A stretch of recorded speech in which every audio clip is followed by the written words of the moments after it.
Mike, thanks for coming in. Pleasure. Welcome to the show. Thanks, man. I think that in getting ready to talk to you and reading a lot of interviews with you, one of the things that comes up a lot is the whole busking thing. That you were a busker for a really long time. But I think what I'm interested in is there's a lot of different types of buskers and there's a lot of different instruments that street performers play. I can see from the way you approach it, from the way you look at your guitar, that you have a real affection for it, that you have a real affection for the instrument. When did you first know that this was the instrument for you, that the guitar was where you wanted to play? I remember getting my first guitar when I was, I think, 7 or 8 years old. I think most young boys have some sort of connection with the guitar, right? Like you see pop stars playing it when you're so young, and you have this kind of idea of what it symbolizes. And I was lucky. My parents sort of forced me to play classical guitar for a long time. They kind of pulled me through it, kicking and screaming, and I hated practicing. I hated all the time and the effort that had to go into it, but I'm extremely grateful to them for sort of allowing me to see that through, because it made me have a real understanding for the instrument rather than just knowing 6 chords. You really have an idea of why it works, how it does, And I think it impacts your songwriting. Like, I think that when I listen to your music, it doesn't necessarily sound like a guitar player's music. Like, I sometimes when I listen to Elton John play or Ben Folds, I think those are chord progressions that a guitar player would never write. Absolutely, because yeah. these guys Has to be understand. piano. Yeah, it has to be piano. But I think that you understand the guitar like that. The reason your music isn't typical guitar music, that makes sense to me now. Yeah, Like, right. You don't look at the guitar like I do, which is a series of chords. You see it as really, you can do anything on it. Yeah, don't get me wrong, I do usually play the same 4 chords in all of my songs, so yeah. That's where the money is. Yeah. What was the first song you learned on it? Come As You Are by Nirvana. I think that's probably the same answer that everybody gives, but it's that whole like Mine was Smoke on the Water. Oh, nice. Yeah, Yeah. down, down, down. Yeah. Down, down, You know what? down. Maybe that was even mine as well. Yeah. I think Come As You Are was sort of like the progression from that, yeah. You do that, then you do Come As You Are, Yeah. then you might do Smells Like Teen Spirit. Yeah. Then you give up. I mean, you retire after that. Well, why need to know anything else? Exactly. Instead of giving up, Passenger is a band, and then Passenger is you. Yeah, it was an interesting process, really. I mean, I started out on my own, playing a few gigs around my hometown. And it's a long story, but one thing led to another, and yeah, I ended up building a band around it. Yeah, I think I'm more interested in, like, what do you get out of performing solo? Because I'm seeing that more and more. More and more musicians like you are choosing to get up on stage with your acoustic guitar and play for really tens of 20,000 people. I know you have a band sometimes too, because we have mutual friends who are in that band. But I'm wondering what you get out of being on your own, as Passenger on its own, as opposed to a band.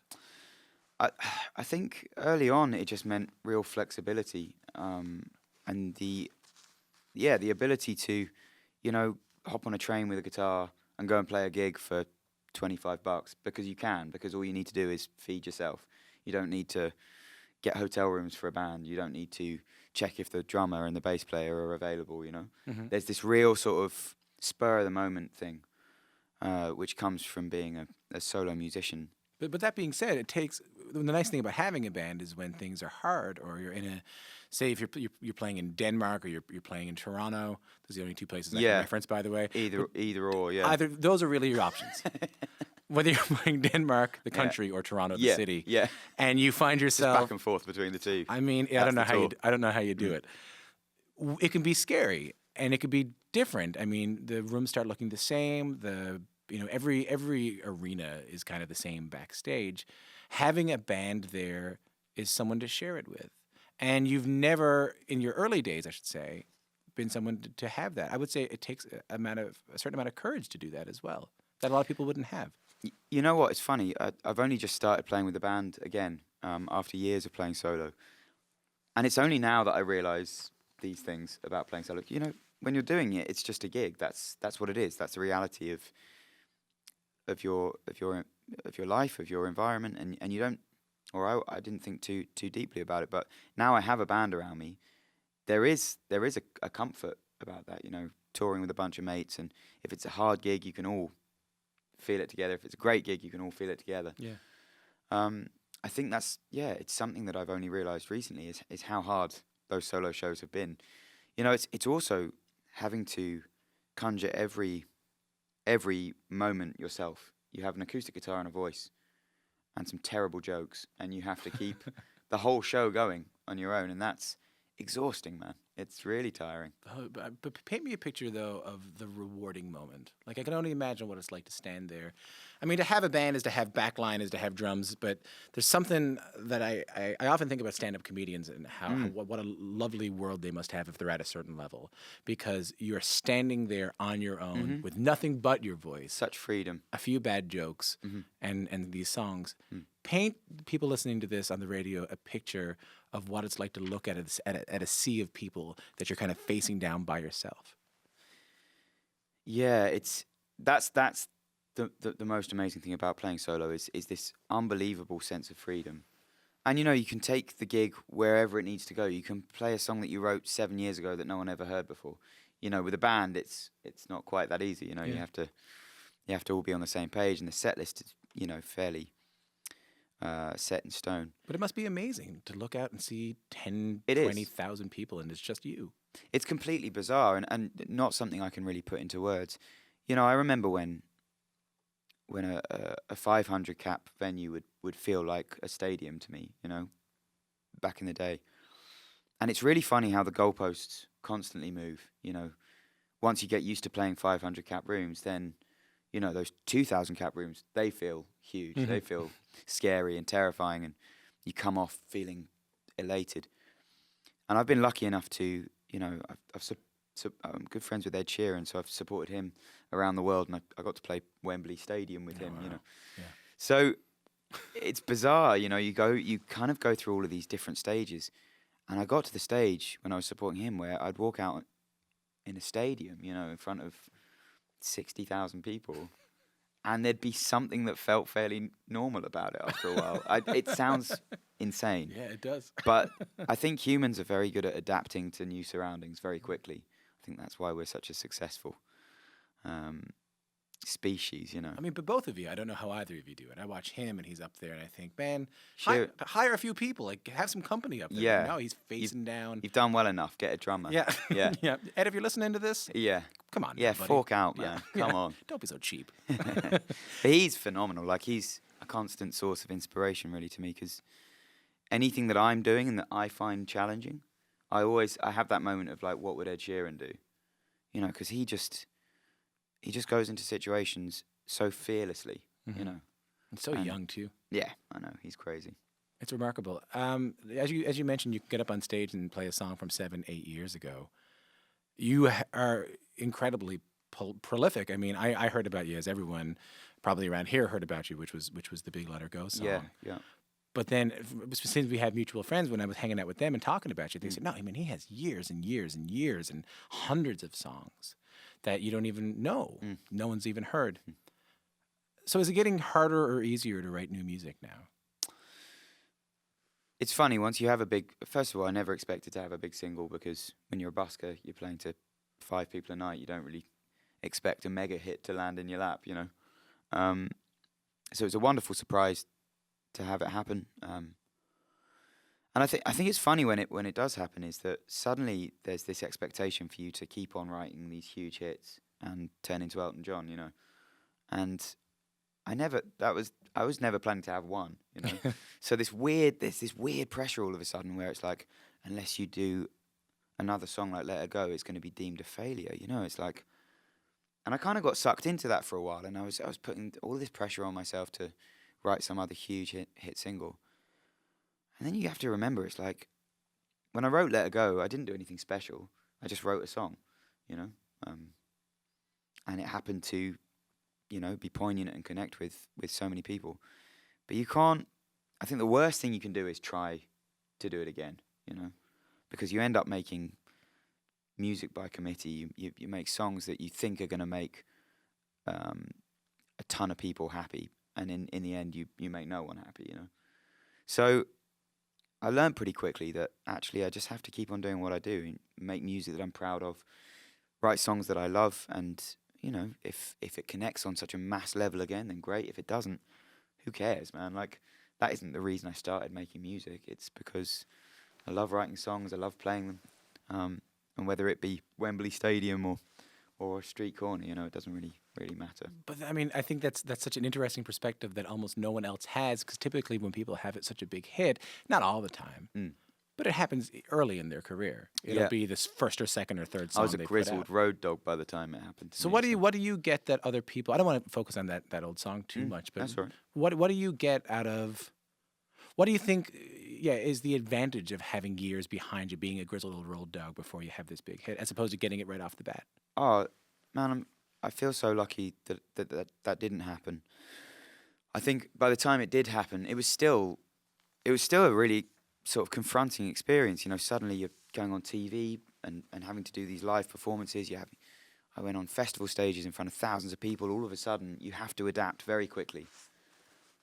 And if I hadn't had all that busking experience, those thousands of small gigs that I'd done, you know, with every gig you learn something new. And by the time Let Her Go broke, I at least had that experience to call on. I can't imagine what it's like for, you know, these kids that come up through, you know, Pop Idol or The Voice or whatever, and suddenly you're flung into the world of, you know, come on, make this work, make this happen. And it's like, I've never played a gig in my life. Like, And also, you might appreciate it more because you know what it's like to not have that. hell yeah. Yeah. And I think that's why, you know, the last thing I wanted to happen is to lose sight of what's important. And I think after busking for so many years and staying in shared dorm hostels and and you know, carrying all my CDs and my amplifier on trains, you know, for years, you don't forget that stuff.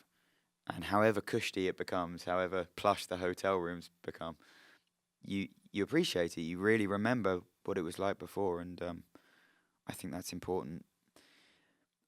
Someone once told me it was more important to be a successful human being than a successful musician, and I think that's something that has always stayed in the back of my head. You know, earlier when I mentioned the song and I said I don't mean to be asking about the song so much, and you said no, it's okay.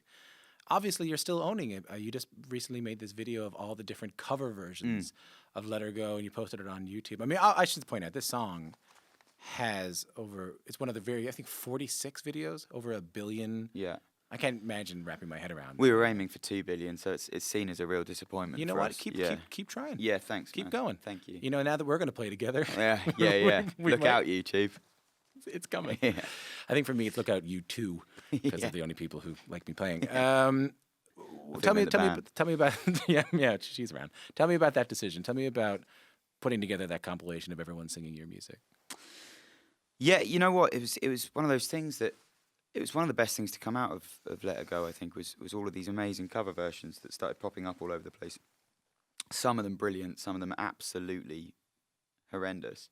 But the wonderful thing is that all of these people around the world were falling in love with this song so much that they learnt the chords on whatever instrument they played, and they sang it and they filmed it and they put it up on YouTube. I mean, as a songwriter, that is the most amazing compliment, you know. And so putting this kind of montage together. I mean, I didn't edit it together, obviously, but when I watched it back, it was a really humbling moment. You think, bloody hell, like all of these people care enough about this song to have put all this time and heart and love into their own version. And you know, I know there are artists that have that one hit single and they hate that song. You know, they feel resentment towards it. They get grumpy about having to play it all the time. And I've just never felt that with Let Her Go. I feel so grateful for having that song, for having a song that has allowed people to come into the world of Passenger and to find the other songs, to explore the back catalogue. You know, that song has acted like a gateway, really. And, you know, a lot of people write beautiful songs, and a lot of them are ignored, you know. So I feel very lucky, very grateful to have had the stars align in such a way, you know. Another amazing thing that it did, you say the amazing things that this song gave you, but what it gave you, which is so important now, is a voice that is heard by a lot of people, and you haven't squandered that voice. You know, in the long tradition of folk artists, of acoustic artists singing political songs, you've gone down that road yourself. And I mean, that is a real That is a real gift that you have that audience that can hear your message and you're not wasting it. You just recorded a song called "A Kindly Reminder," dealing specifically with President Donald Trump. What made you feel compelled to use your voice in this way? Yeah, I think you have to be careful with politics and music. I'm no political expert at all. I have an opinion like everybody else. But I think it just got to the point where I felt like I wanted to say something about it. And don't get me wrong, Trump is not the only problem in this world. Yeah. He's kind of the poster boy for it at the moment.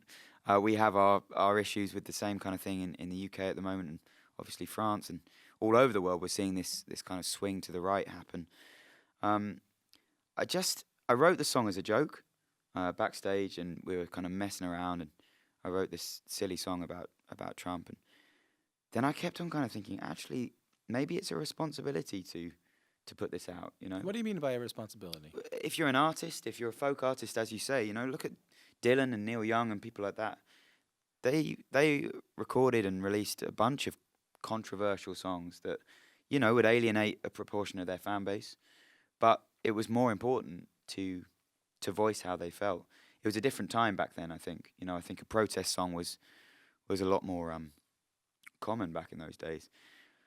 But it was a 50-50 decision for me whether to put it out or not. And in the end, I thought, I know it's going to upset some people, but I felt like it was important to do it. I do feel like it's a responsibility of artists, musicians. Look at Saturday Night Live, what they're doing and using humor in such a powerful way. I think that's so important. And I think music and art and film and everybody has to take a bit of responsibility here, I think. Mike, it's been a pleasure speaking with you. Thanks, man.